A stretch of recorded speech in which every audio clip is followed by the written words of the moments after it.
Catherine Bernardo at Daniel Padilla nagkasama. Bakit nagulat ang mga netizens?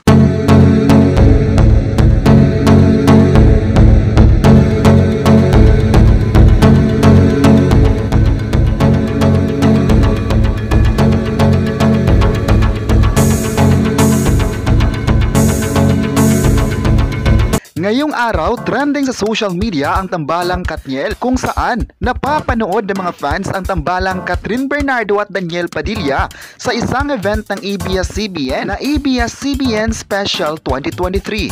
Ang event na ito ay ang pinakamalaking event ng ABS-CBN kung saan mapapanood ang mga kapamilya artist na ihahandog para sa kanilang manunood. Nabulaga ang lahat dahil first time nilang makita ang Katniel na nagkasama mula sa kanilang hiwalayan noong November 30, 2023. Marami ang nasiyahan sa performance ng dalawa dahil kitang-kita na parang wala lang nangyari sa dalawa. Sa first look ng event ay trending sa social media ito dahil mainit pa kasi ang intriga ng dalawa.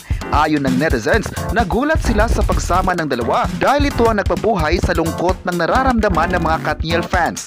Marami kasi sa ngayon ang umaasang magkakabalikan pa ang dalawa dahil bagay ang dalawang maging love team. At sana magkakaayos na ito. Marami din sa mga netizens ang nagsabing napasaya ng Katniel ang mga manunood. May mga fans pa sa event na ibinandira ang pangalan ng dalawa. Ayon pa ng netizens, masaya sila dahil napakilig ng Katniel ang lahat. Sa tingin kasi ng mga fans na hindi na magkakasama muli ang 11-year couple.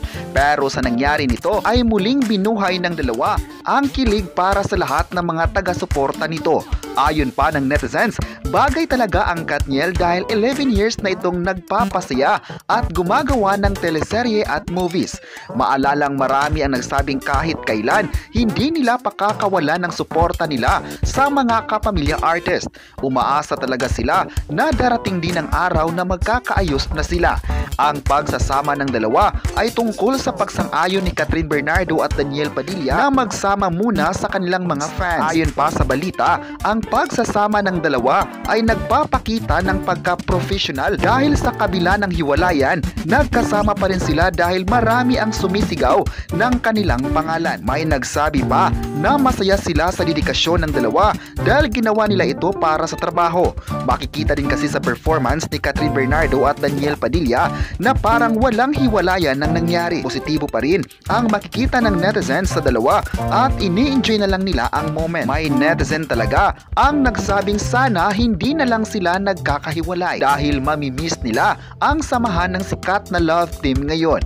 Kahit may bago man na love team, hindi pa rin daw nila matatalbogan ng kanilang samahan. Nasa puso na ng sambayanang Pilipino ang tiwala at pagmamahal nito. Ayon pa ng isa pang netizen, believe talaga sila sa professionalism ng dalawa dahil hindi sila nagkakaroon ng negatibong komento tungkol sa kanilang relasyon. Nagpakita pa rin ito ng suporta dahil naniniwala silang mahal nila ang sambayanang Pilipino. Hati talaga ang komento ng netizen sa tambalang Katniel. May nagsabing nalungkot sila sa relasyon ng Katniel dahil hindi nila in-expect na mangyari ito. Ang 11 years raw na relasyon ay hindi biro at marami na itong memories. Hindi din daw madali para sa mga taga-suporta nito na tanggapin ang pangyayari. Ayon naman ng mga netizens, dapat ay tatanggapin na lang ito at susuportahan ng mga bagong ganap sa kanilang showbiz career.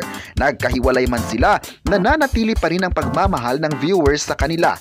Maalalang inihayag ng ABS-CBN na patuloy pa rin silang bibigyan ng proyekto kahit na may kanya-kanya na silang landas. Mahal nila ang dalawang kapamilya stars na proud din ng network dahil sa di matatawarang achievements nito sa buhay. Bida ang dalawa sa mga top-rated teleserye at movies na talaga namang tumatak sa mga viewers at maging sa takilya nito. Ayon pa ng netizens, isang magandang halimbawa ang Katniel para sa lahat dahil makikita raw nito ang positivity na pinagdadaanan nito. Hindi raw sila nagpapadala sa kanilang emosyon. Maalalang hindi sila nagbigay ng anumang rason kung bakit sila nagkahiwalay. May netizen din na nagsabing strategy daw ito ng Katniel para pag-usapan ngunit bigla itong sinagot ng isa pang netizen. Ayon pa niya, imposibleng gawin ito ng Katniel dahil noong November 30, inamin nila wala na sila ng kapamilya actor. Makikita din sa mga kumakalat na post sa social media na totoong nagkaroon na ng lamat ang kanilang relasyon. Ayon Ayon pa ng netizens, dapat ay ipakita pa rin ang suporta sa kanila. Dapat walang hate comments dahil desisyon ito ng sikat na mga artista. Samantala, maalalang nailink din si Alden Richards sa hiwalayang Katniel. Ayon pa sa balita, posibleng magkakaroon na ng part 2 ang nasabing pelikula na Hello Love Goodbye na inaasahang mapapanood sa susunod na taon. Kung matutuloy raw ito, ay paniguradong mamahalin ito ng mga fans. Marami talaga sa social media ang nagsabing magiging masaya sila kung magkakaroon ng season 2 ang palabas. Isa sa rason kung bakit gusto nila si Catherine at Alden Richards ay dahil mabait at napaka-humble nito sa buhay. Nakita nila kung gaano raw kaseryoso sa mga ginagawa nito. Bagay daw ito sa kapamilya actress. Napakinggan ng mga audience ang naging komento niya sa hiwalayang Catherine Bernardo at Daniel Padilla. Sa interview, mapapanood na kalmado lang ang kapuso actor at sinasabing ayaw niyang makialam sa intriga dahil nire-respeto niya ang dalawa at hindi siya gusto na mabash siya ng mga tao. Ayon pa ng netizen, nakita nila kung gaano siya ka-professional sa pagbibigay ng komento sa media. Maugong talaga ang kanyang pangalan at isinisigaw ng fans na mas maganda raw ang Kathleen kaysa Katniel. Ayon pa ng netizens, mahal nila ang bagong tambalan at mabuti na lang na nagtapos na ang relasyon ng Katniel. Excited na talaga sila sa bagong proyekto ng dalawa at umaasang mapapanood na ito sa madaling panahon. Trending ang hashtag Kathleen at hashtag Katniel is over. Di may tatanggi na pinag-usapan pa rito sa social media. Kung mahal ng sambayanang Pilipino ang Katniel, ay mas lalong minahal nila ang Kathleen. Ayon pa ng netizens, maganda na magkakaroon ng proyekto ang dalawa para mas lalo pa silang makikilala ng tao. Magandang paraan din daw ito dahil gigil na ang mga madla na makikita silang magkakasama sa isang frame. Marami talaga ang positibong komento ng fans at sinasabing hindi sila nagkamali sa pagsuporta ng bagong tambalan.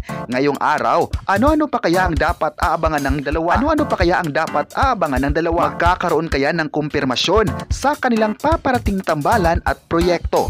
Yan ang dapat tutukan ng lahat.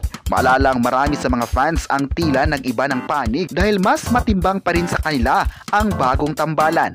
Marami kasi ang galit sa mga akusasyon para kay Daniel at Andrea na tinuturing na dahilan ng netizens sa hiwalayan. Ginisa nga ng mga fans si Andrea Brillantes dahil umano sa third party na nagaganap rito. Pero hindi pa rin naman nagbigay ng pahayag si Andrea tungkol sa intriga. Basta ang alam ng tao, nagalit ang ina ni Andrea sa mga taong kumo-question sa pagpapalaki niya sa anak. Ayon pa ng ina niya, mahal niya si Andrea at sinasabing malaki ang nagawa nito sa kanyang kapatid at pamilya.